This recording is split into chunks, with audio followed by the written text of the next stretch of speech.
Hi there, it's pumpkin carving time again, and I'm Joy from Adventures in Menopause. I'm just going to move that a wee bit closer.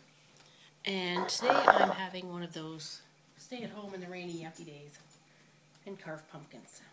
And so I've done a bit of a series of pumpkins so far, and just to show different things that you can think about while you're carving. This is my latest one that I'm going to do, and I've already emptied him out. As you can see, he's nice and empty. And I have carved out the lid, and I have notched my lid to let the steam out so the lid doesn't fall in later. And this one is my plan for an owl. So if you could see that, I've got basically a very simple design, but I think it's going to look cool. Most of it has to do with just lines that are going to give us stripes for his wings and stuff. I've got some little V shapes. Now I think I may cut into the V shapes, but I may also peel some of it or scratch some of it with some of my tools, because I think it would look really cool like little feathers. I have some little feet that I'm going to cut out at the bottom so it looks like he's perched. He's got a little diamond-shaped nose. And the eyes are going to be kind of a two-part thing here. My plan is, and it's not a very thick pumpkin, so I can only go so far with this. If it was really thick, you can go 3D with it. But the part that's been hatched is going to get cut out completely, and the circle around it is going to be peeled and carved in towards the center so that it's angled this way. And I think that's going to show up really nice because the light will shine through the thinner parts more than the thicker parts, so it might look kind of like it's radiating at the end. So that's the plan. And first thing I want to do, I think, do I want to start with the eyes or do I want to end with the eyes? I like starting with the eyes. I don't know why. So that's what I'm going to do. So I'm going to poke my starter holes in, and I've been using my corn cob holder tool because it just gives me a nice little tool.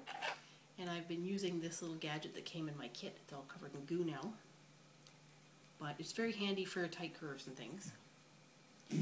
So, oops, wait, what am I doing? I didn't want to cut that out. I wanted to cut this out. Talking away and I'm not paying attention. So the center is what I'm going to cut out. And I'm just going to do a quick zoom around the circle. Now if I wanted to be really particular about it, I could have used a lid from a ketchup bottle or something like that to give me nice perfect circles. I wasn't too worried about it. So you can tell how thick my pumpkin is, so that's how much I've got to play with when it comes to carving this part down.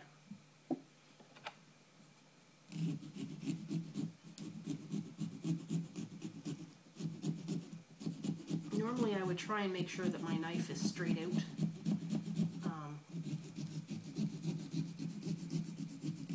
Perpendicular to, but because I'm going to be carving it in anyways, I'm not worried about it. I think it'll look cool if it goes from a small pinhole of light to a thicker eyeball. And so now we have to figure out what we're going to do to carve this thing. And I think the best way to do it is I'm going to cut around very shallowly with the point of my knife. And that's just because when I peel it, I don't want it to catch a piece of skin and just peel out past the line. You have to put some sort of barrier. I'm going to switch knives because I've got a point on it that I don't want to cut myself with it. The serrated part was starting to dig in. So basically, as I said, I just want to create a stopping point for when I'm peeling away the skin. Because this circle is going to be white. It's going to be the tone of the inside of the skin.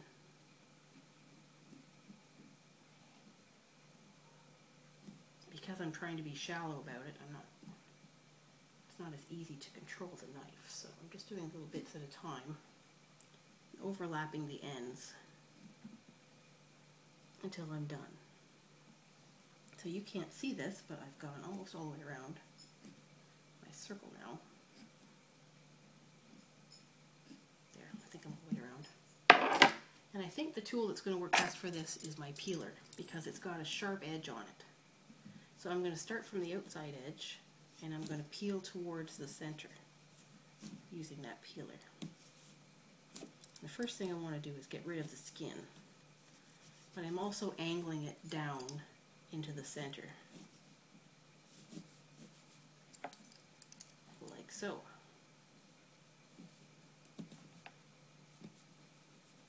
If you have carving tools, they'd be good for this. I have some somewhere, but I can't figure out where I put them.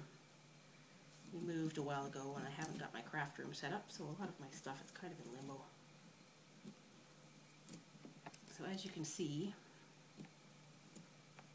I'm starting at my line and I'm just digging my way into it.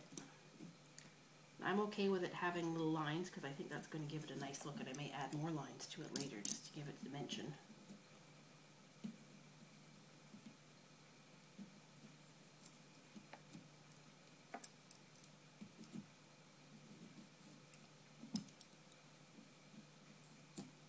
Normally I think I'd probably lay this flat to do this part, but since I'm trying to do it in a way that you can see what's happening, I don't know if you really can or not. I'm trying to do it from, kind of like from the side. If you're doing this at home, lay it down and do it so it's easier.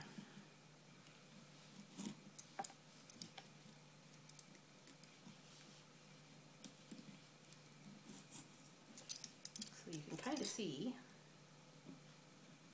how it's going to look.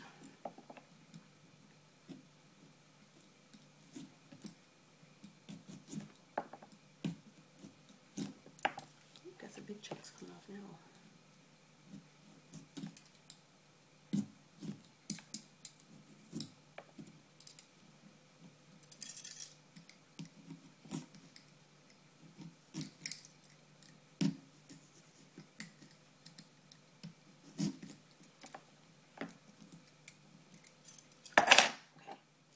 So, I've got that peeled, and what I'm going to do, I think, is use my knife just to get my angle nice. Like I said, I don't care about the scratches and lines from the peeler, but I want it to angle into the center. I want a nice round circle. Okay, so bring that a little closer so you can see. So this goes down in towards the center. That part a little less so than the rest, so we'll fix that. And then you've got the center hole in the middle.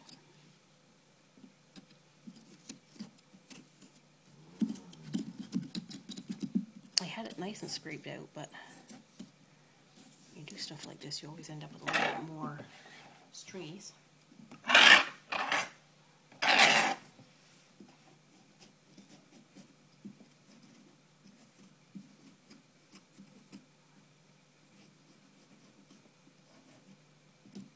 Of course, my eye hole's getting bigger because I'm trying to make it nice and round. So it just keeps getting bigger, but that's basically the idea. And so now I want to scratch some dimensional lines in it. So I'm just scratching it with the point of this from the outside to the center. And this isn't probably going to show up at night anyways, but they are sitting on my step for the next little while between now and Halloween, so if they see it during the day, it'll look nicer with the lines. That's my thought. Okay, so I'm going to get rid of any of the yuckies.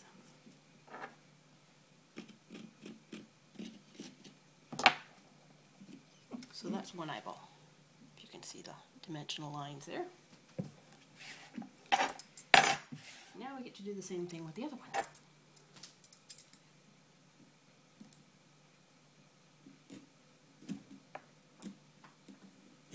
end up with pumpkin all over my floor.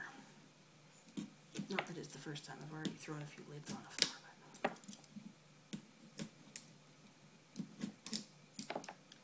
But I have noticed it's a little slippery. If the dog ate pumpkin, I'd be alright, because then, you know, clean up after it, but it's one of the few times I can drop food on the floor and they leave it alone. This and mushrooms and stuff. As I understand it, the onions are toxic to them, so I guess it's a good thing when they this were a meat pumpkin, I'd have it all cleaned up before it's done.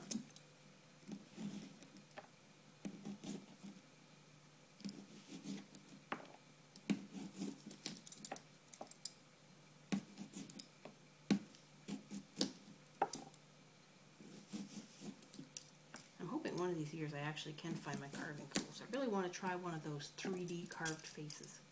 But having done this now, I realize it's not going to be an easy thing to do unless you have the right tools.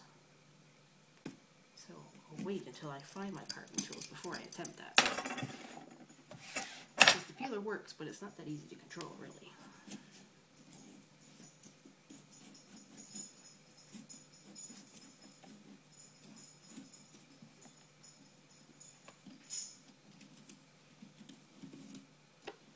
Alright, so one eye is quite a lot larger than the other, since I was trying to make it nice and round.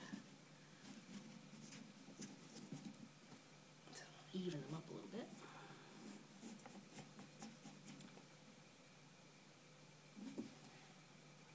That's not too bad. So, 2 eyeballs. Now all I need to do is add my little dimensional lines.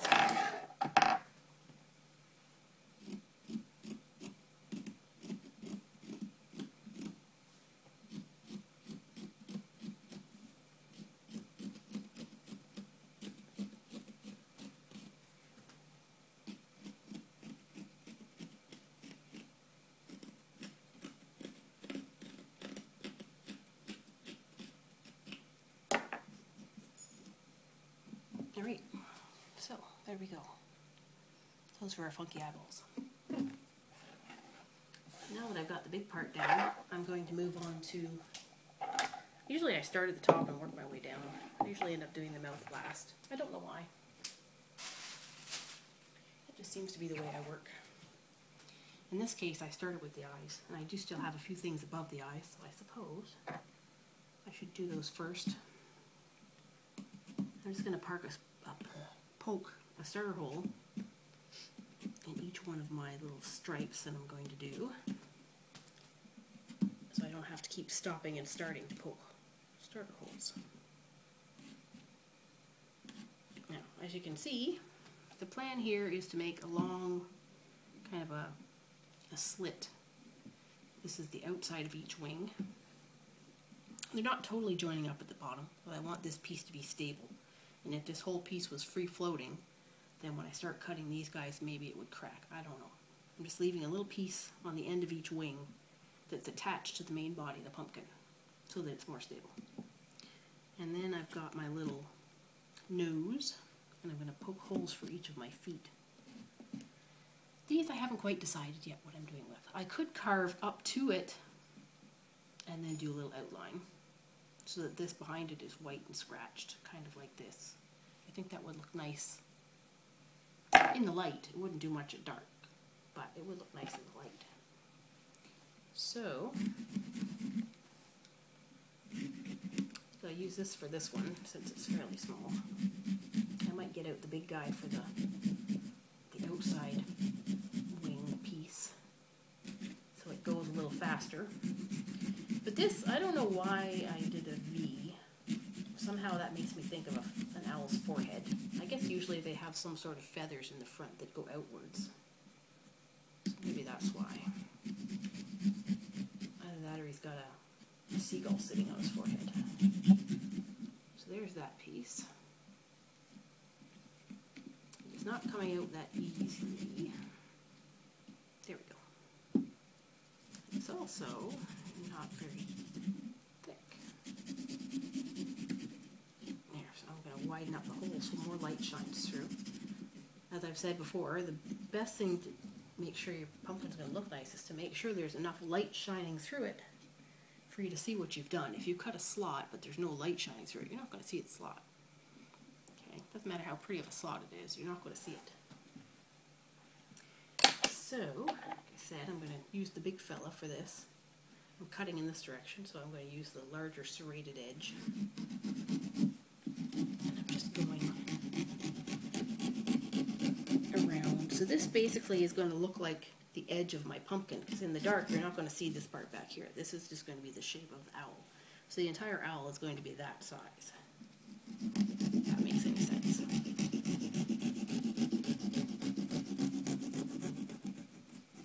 Okay, so there's a slot there. Again, it's not as wide as I'd like, so I'm just going to take out a little bit more. Make sure enough light's shining through it. There we go. So I have a slot here, as you can see. There's lots of light's going to shine through that. That's going to be the outside edge of my owl. It's going to look very cool. Now I can feel the wing moving as I do this, so I think it's a good thing I decided not to go all the way from the top to the bottom and attach these two wing edges. I think it's a very good idea that I didn't do that, because I think since it's not a very thick pumpkin, it might not have been very stable. If it is a really thin pumpkin, I suppose what I could have done is done these lines first before the outside edges. I might do it on the other side. And that way I'm not pushing on a piece that's not stable. Okay, so I've got a nice wide slot on that one, if you can see it. And I'm going to use a little knife for these. Trying not to push back and forth too hard. Trying to let the saw do its work, because like I said, I can feel this whole piece moving in and out every time I saw. I don't want it to break off.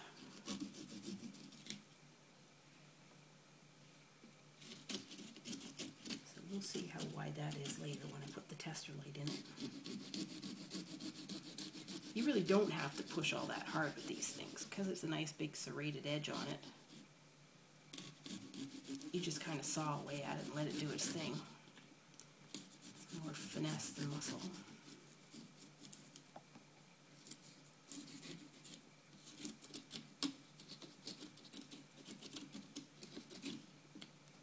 I'm just doing that to make sure I get all the little bits and pieces loosened off.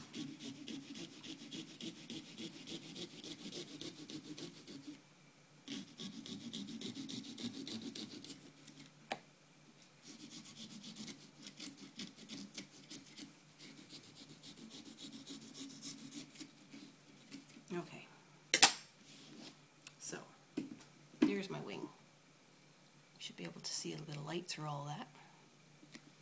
I think it's going to show up really well. And I'm going to move to the other side, and I'm going to be smarter this time, and I'm going to cut the little guys first, so I don't have to worry about this whole thing wobbling when I cut them. Because that would have been smart. I think somehow I ended up with longer stripes on one side than the other, so I'm just going to go up a little farther. Make them match a little bit.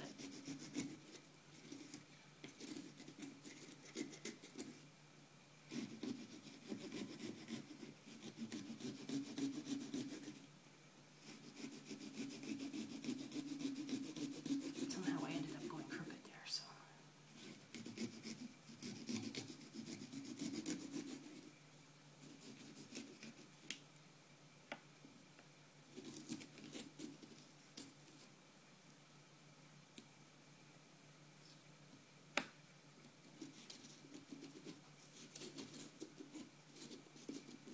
See a little piece hanging in there, but I can't quite get my hands on it. So there.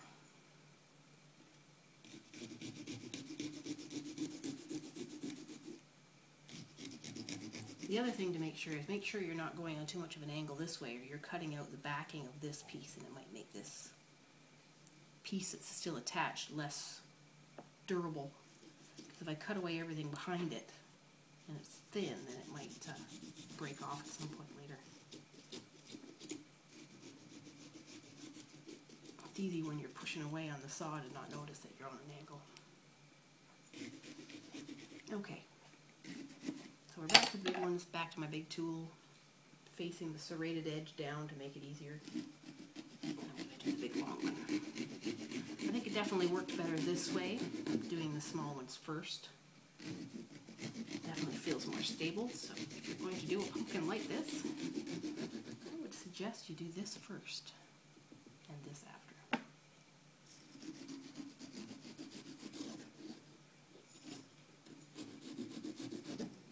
Okay, that all widened out. Last one for the wings.